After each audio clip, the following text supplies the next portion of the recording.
Hey everyone, it's good to be back on here talking again for 2015. Yeah, obviously everyone seemed to enjoy the chat, so it's good to spend half an hour and give back to you guys and answer some questions.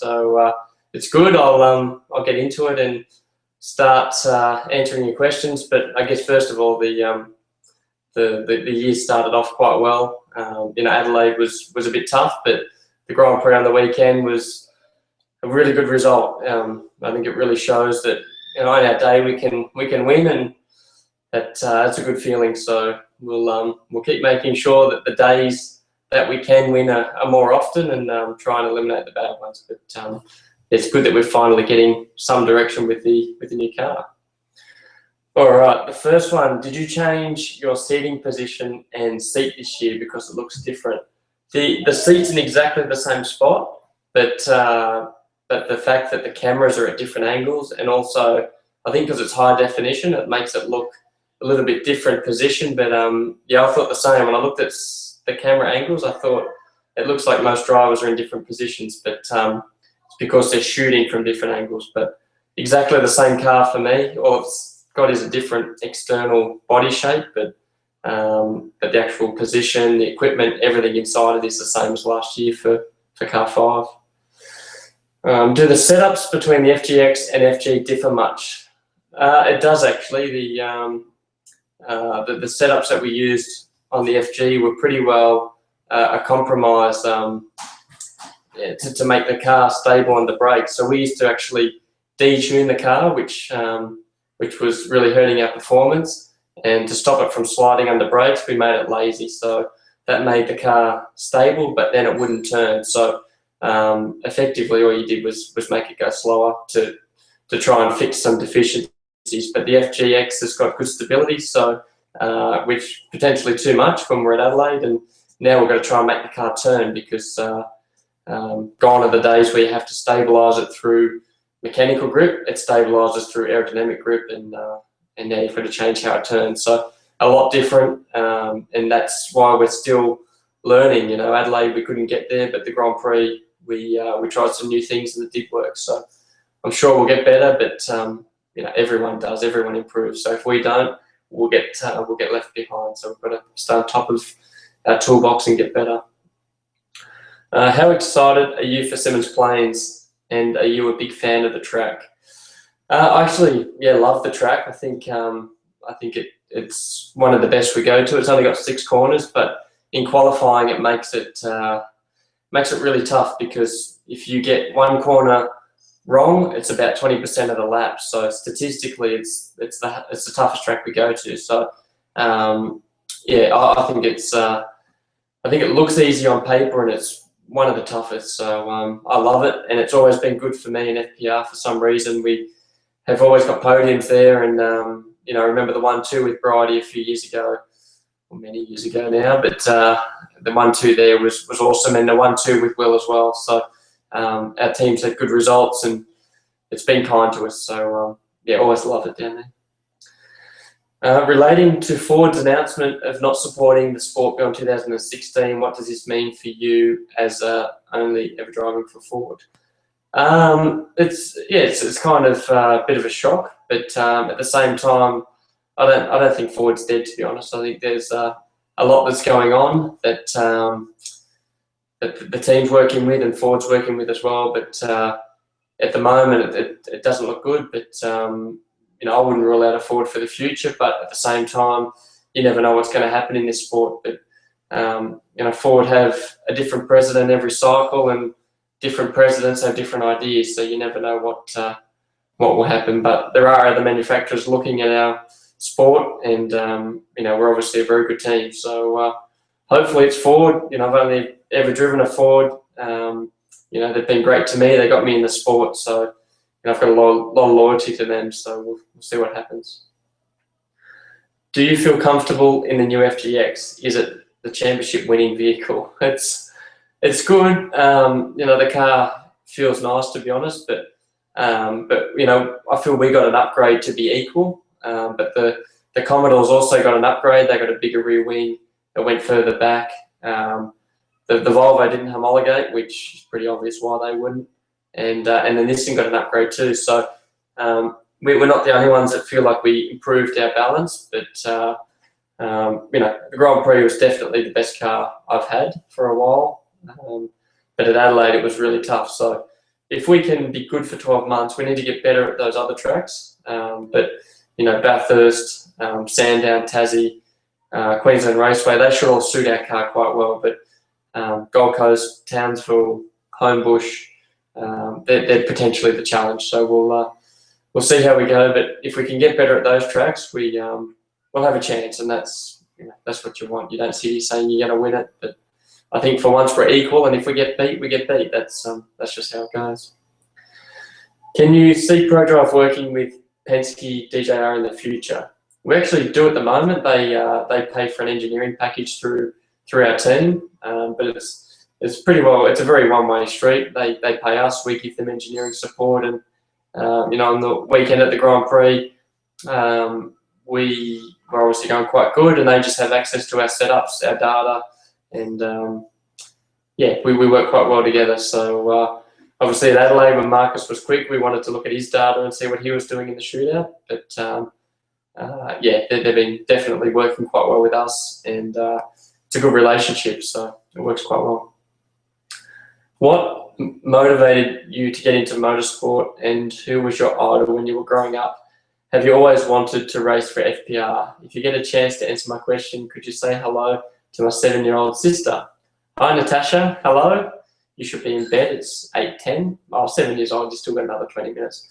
FPR is good. It's a really good team. It's a factory Ford team. So if you love Ford, you definitely are racing at the right place. But yeah, I love the team. I've been there for this is my 10th year, and it's a great team. They really are a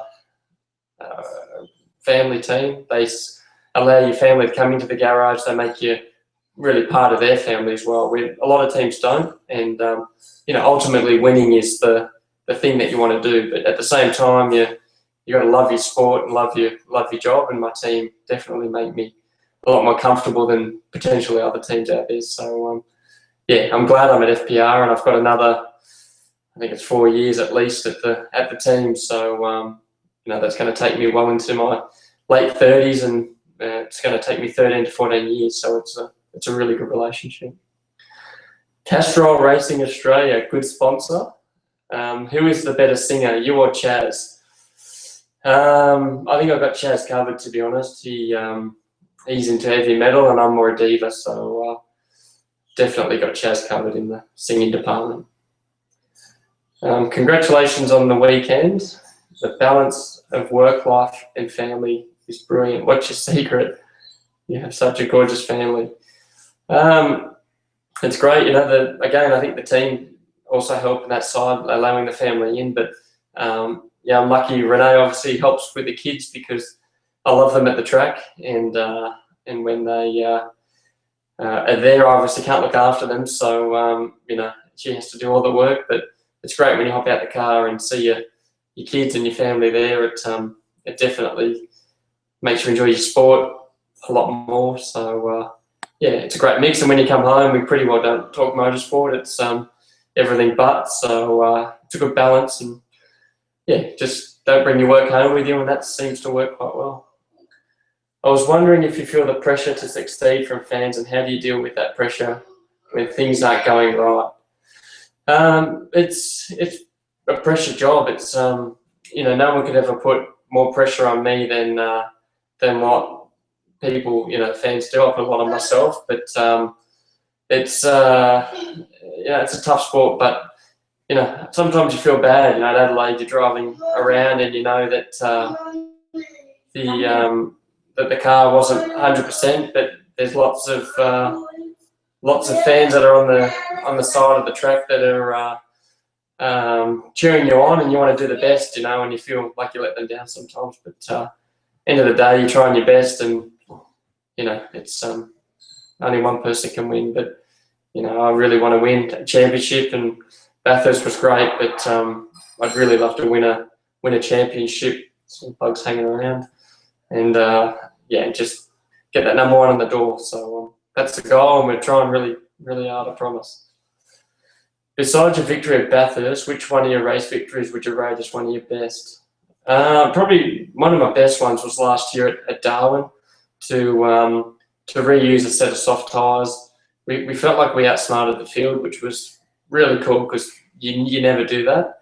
We reused some tyres, and yeah, it was really good. It was good to obviously win by the small margin when Van Gies was catching and stuff like that. And it was like a strategic race, but yeah, it was just incredible. That was by far one of the best drives I've done as a driver, but one that I remember. But yeah, there's been good ones, but nothing will beat Bathurst. That's obviously the pinnacle. What's it like looking in the mirror and seeing your teammate, knowing he has the same car as you and he's getting closer? It's tough to race your teammate, and I'm lucky that I've got a good one this year. But it's tough. He was quite quick in that race. He had better tyres than what I had, but you know, at the same note, you know everything that they're doing. So I know his strengths, I know his weaknesses, and you know, when he caught me, he's got the same car, so I knew where he could pass me and where he couldn't. So it definitely makes it a little bit easier, but it's good when he's catching you. You obviously go into the workshop and want his car because he's obviously got something good as well. So if anyone can beat you, it's you're hopeful it's your teammate. But yeah, the weekend was great. We had speed at different times, and we sort of shared the results around a bit with our speed. So it was really, really good, and you don't mind seeing him catch you. He's a good guy. Where's the other? Were the other teams holding back so as not to damage their cars? If not, let's hope you can keep the car at the front.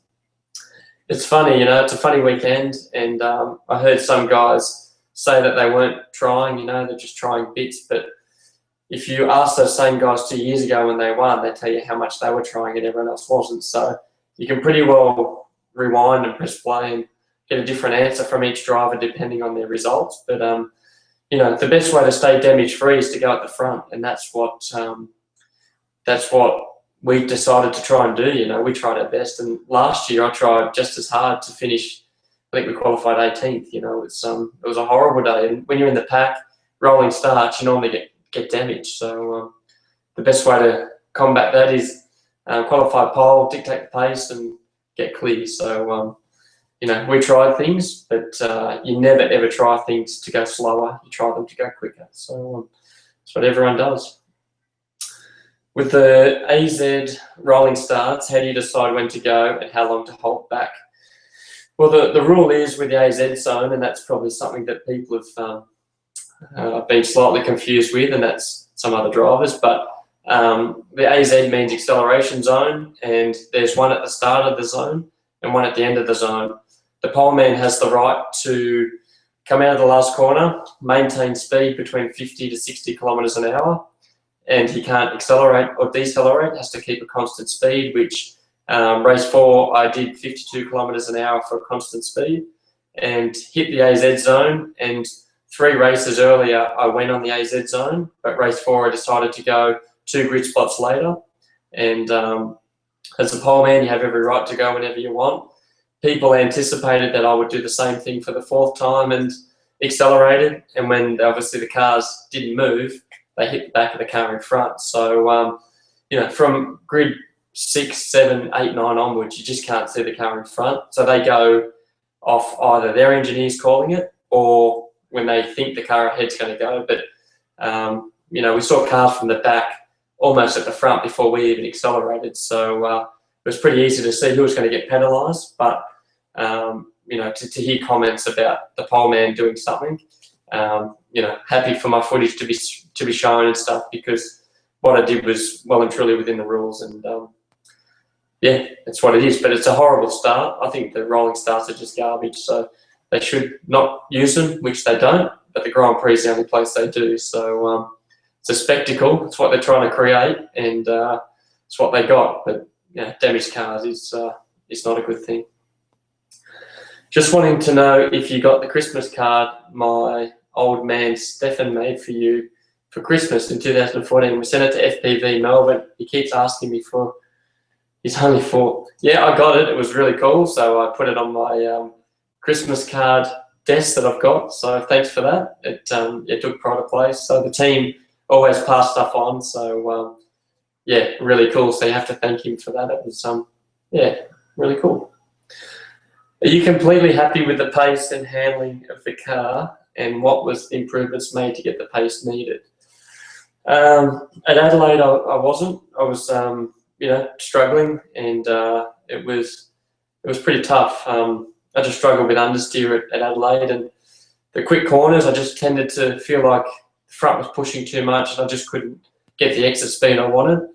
But at the Grand Prix, we tried a few little different bits and components, and it worked. It definitely worked, but we need to go back to Adelaide to see if it changes the car in that sort of track. So yeah, time will tell, but I think we're making inroads, and the balance feels nice. Last year at the Grand Prix was horrible. The car just didn't do what we wanted it to do, and this year, obviously, results show that we're pretty comfortable. So yeah, we need to see when we get back to those tight tracks.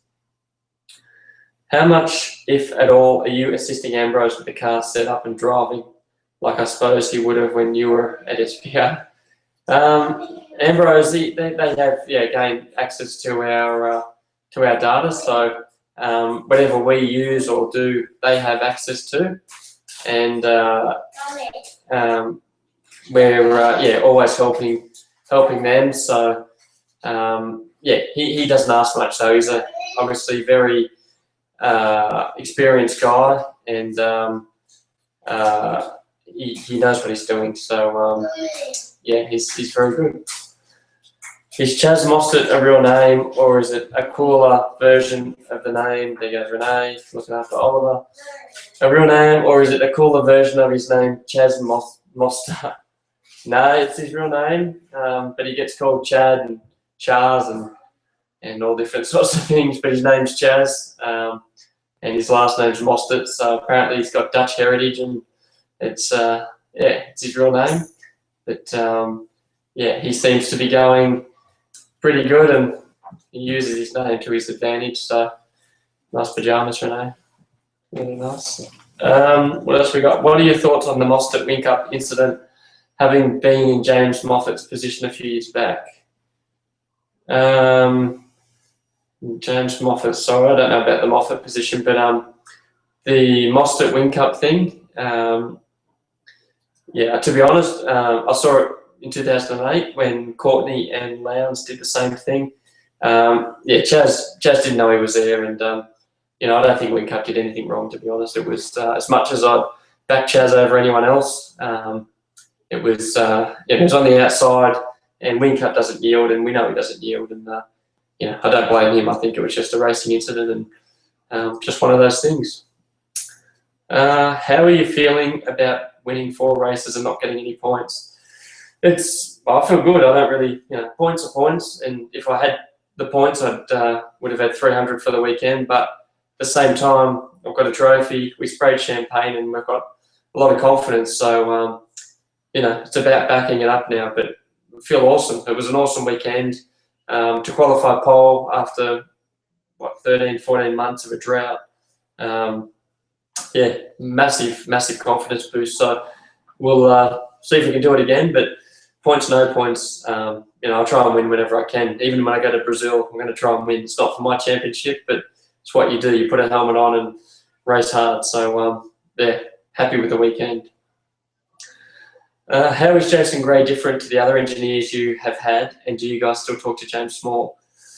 Every engineer is different for sure, and I still talk to James quite a lot, and I still try and get him back to our team quite a lot, because he was a really good engineer. So really one of the best I think our sport's ever seen, and NASCAR's really lucky to have him at their team. But Jace has been great as well. He's a young guy. He was my data engineer for 4 years. Know him really well, and he stepped up, and it's tough. He's trying to learn on the run, and I'm obviously demanding things, and new car and all that sort of stuff. But the weekend was great for him to win 4 races, get pole, and give his confidence a boost.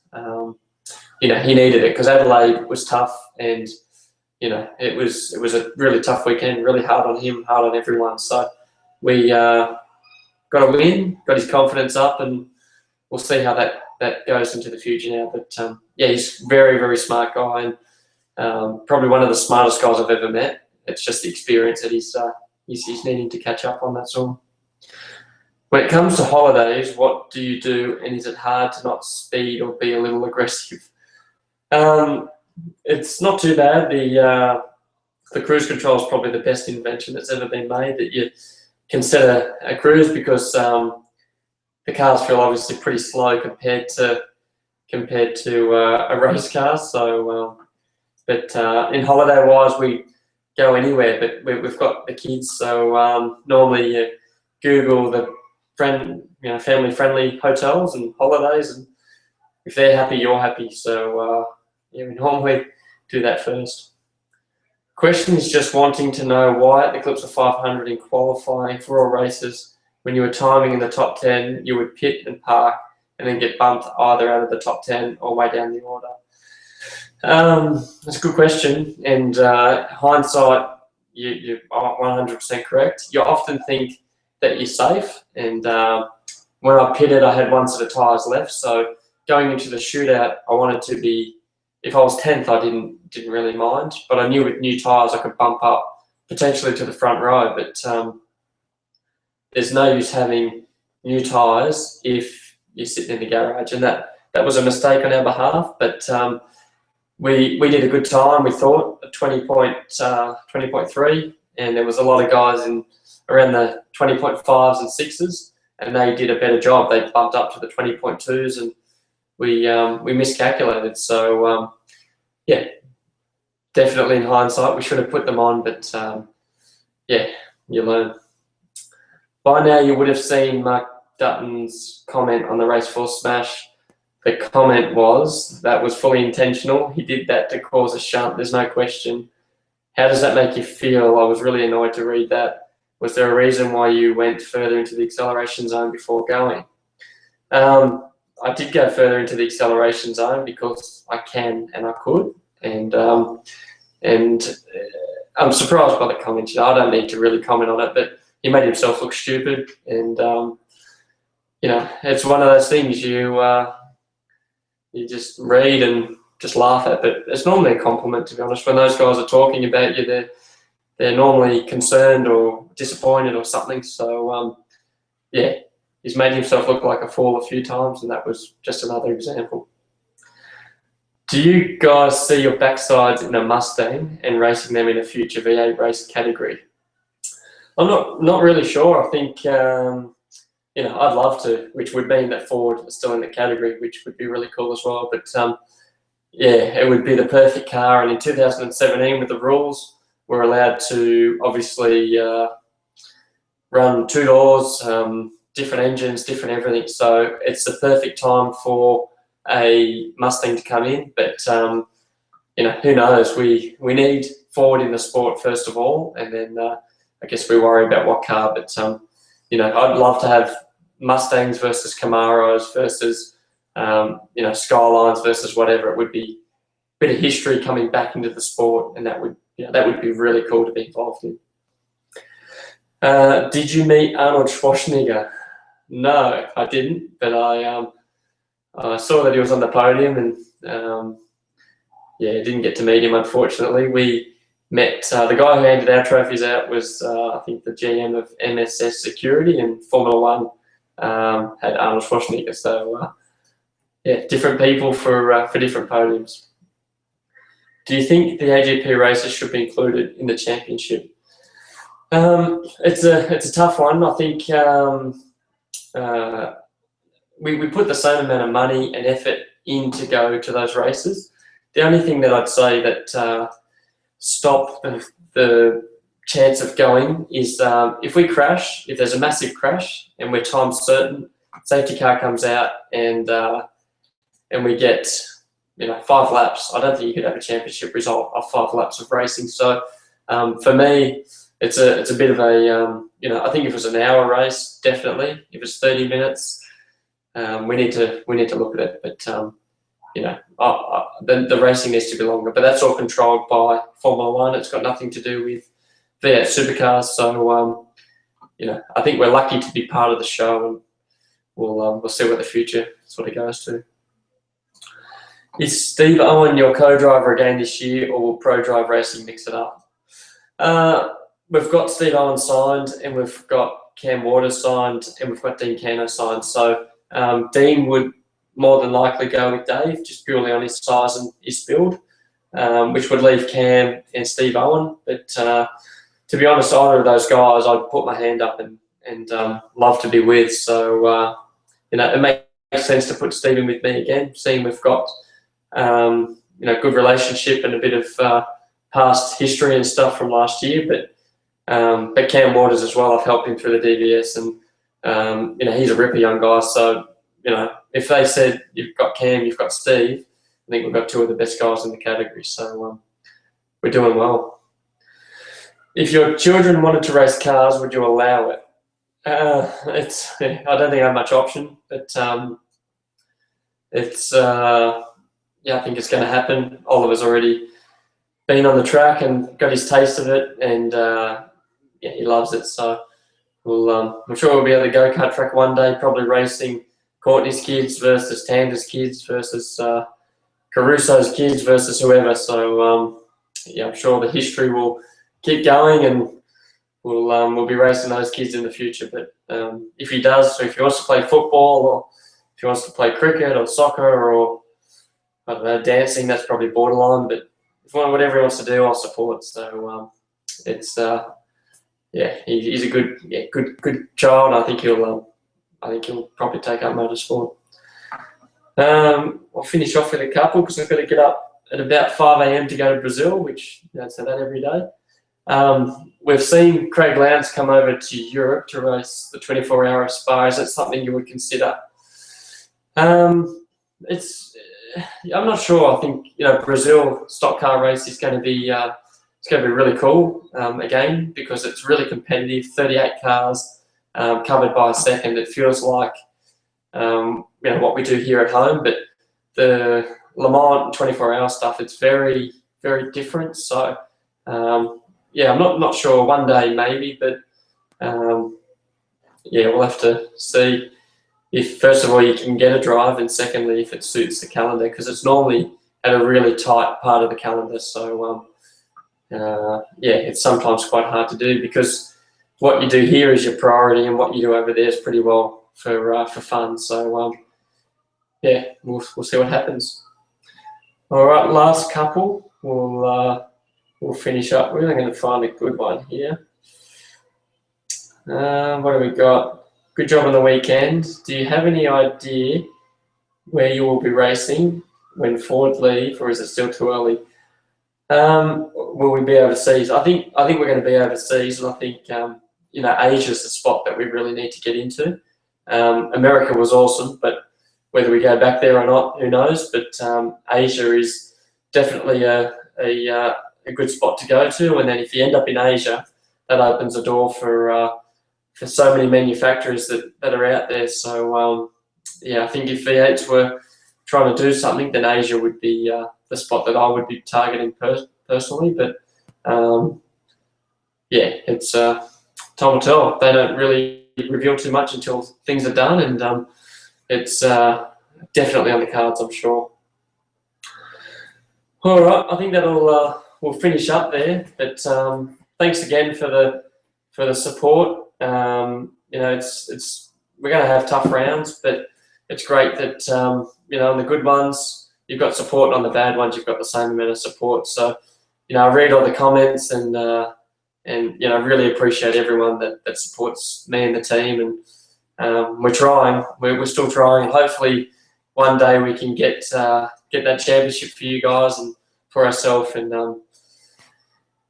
just keep trying. So I'll do my best in Brazil as well, and we've got one thing to give away. I don't really know what I'm going to do here, but I've actually got a couple of things. I've got a couple of pictures that I'll give away, but we'll we'll go with name the year of the first one.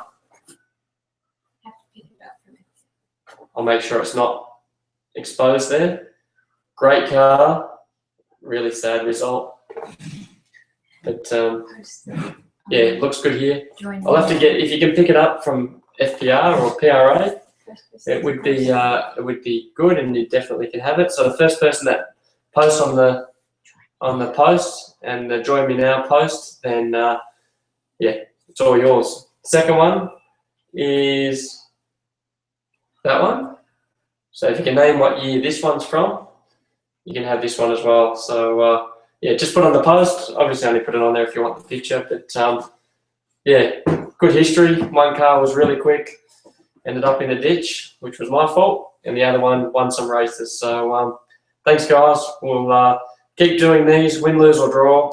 Happy to answer questions and ask away. Ask whatever you want next time, and you know, it's great questions. But if you've got something and you think you can't ask it, probably means you should ask it. So happy to answer anything and love your support, and I'll always give it back. So thanks guys.